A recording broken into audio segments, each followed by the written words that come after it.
guided missile destroyers, the USS Gravely, USS Jason Dunham, and the USS Sampson, are being deployed in these efforts with 4,000 sailors and Marines. And the broader region will also have several P-8 spy planes.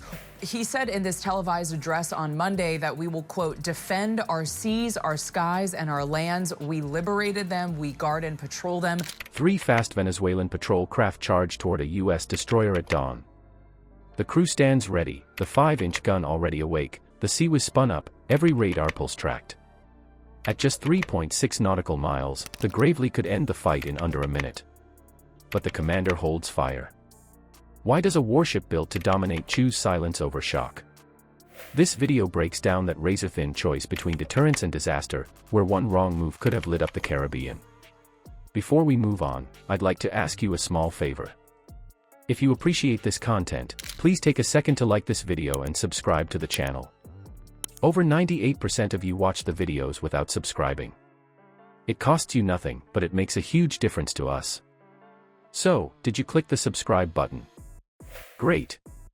Thank you so much. Now, back to the video. A destroyer capable of vaporizing a patrol craft in under a minute faces vessels just 3.6 nautical miles away, yet no shot is fired. Now, there are 3 guided missile destroyers deploying off the coast of Venezuela. Venezuelan President Nicolas Maduro announcing on Monday that his country will mobilize more than 4 million militia members. The USS Gravely holds position, every system alive but unmoving. Beneath its calm surface sits an arsenal designed to dominate any ocean it sails. The Aegis combat system links sensors, weapons, and computers into one reflex machine. The SPY-1D radar paints every contact in millimeter detail, feeding data faster than any human eye could track. To take this to the next level and consider strike packages against the regime in Venezuelan territory. And what it could mean for Venezuela. In late August, the U.S. ordered 3 warships into the Caribbean. Its 5-inch Mark 45 gun stands ready on the bow, a weapon that can reach beyond the horizon with precision fire. Close in, the CIWS, called the Sea Whiz by sailors, spins quietly, barrels aligned, waiting for one command. At 0517, readiness levels peak. Consoles glow, crew stations locked. The U.S. has slowly been building up a large military presence in the Caribbean near Venezuela. There are designated narco-terrorist groups operating in the region, some of them utilizing international airspace, international waters. Operators track small, fast hulls closing from the southwest line, their signatures sharp and erratic. The helicopter lifts at 0519, climbing into overwatch, cameras stabilizing against dawn glare. On the screens, radar echoes swell as the boats push past the 13 nautical mile mark, the outer edge of Gravely's engagement range. They have little reach of their own. Machine guns, maybe short-range missiles. Nothing that could match the destroyer's fire grid. Still, no weapon deploys. The SLQ-32V3 listens in passive mode, catching whispers of radio chatter, searching for missile guidance tones but giving off no signal in return. Told Scripps News that the move is part of President Donald Trump's effort to combat those threats from Latin American drug cartels. Some news outlets also reporting that the ship should arrive there imminently off the coast of Venezuela. So this will bring the military posture to about... It's a game of restraint, seeing without being seen. The decision becomes psychological, prove dominance through readiness or stay silent and avoid a spark. Every sailor at a console knows what one mistaken command could unleash. The commander holds. The radar beams continue sweeping, turrets remain trained yet silent. In that tension, the destroyer projects power more effectively than any missile could.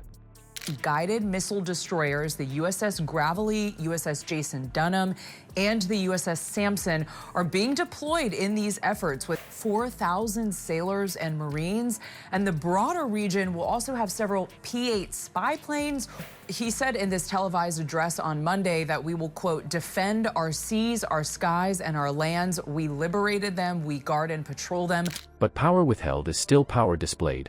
The next move comes from understanding how restraint becomes strategy. At 3.6 nautical miles, closing speed 28 knots, one misread radar ping could rewrite a region's balance. The geometry tightens with every turn. 3 Venezuelan hulls form a shallow wedge, bows angled 10 degrees off Gravely's starboard beam. The destroyer's sensors draw clean vector lines across the combat display, highlighting course, drift, and acceleration. Each returning pulse tells a story of movement and intent. The spacing shifts in subtle increments. What looks like a patrol pattern could pivot into an intercept in seconds. Decision time compresses. The rules of engagement demand clear hostile intent before anything lethal can activate. In the Combat Information Center, voice lines stay steady, call signs repeated without emotion. Told Scripps News that the move is part of President Donald Trump's effort to combat those threats from Latin American drug cartels. Some news outlets also reporting that the ships should arrive there imminently off the coast of Venezuela. So this will bring the military posture to about... The petty officers watch the timing tick towards single digits. Any error here doesn't just risk lives, it risks headlines. Yet restraint holds, because every doctrine drill trains that discipline beats impulse. Then comes the radio call, clipped and tense. The Venezuelan lead declares their patrol route within national waters.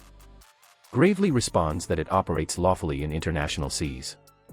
It's not a debate, it's a duel of legal boundaries transmitted on open air.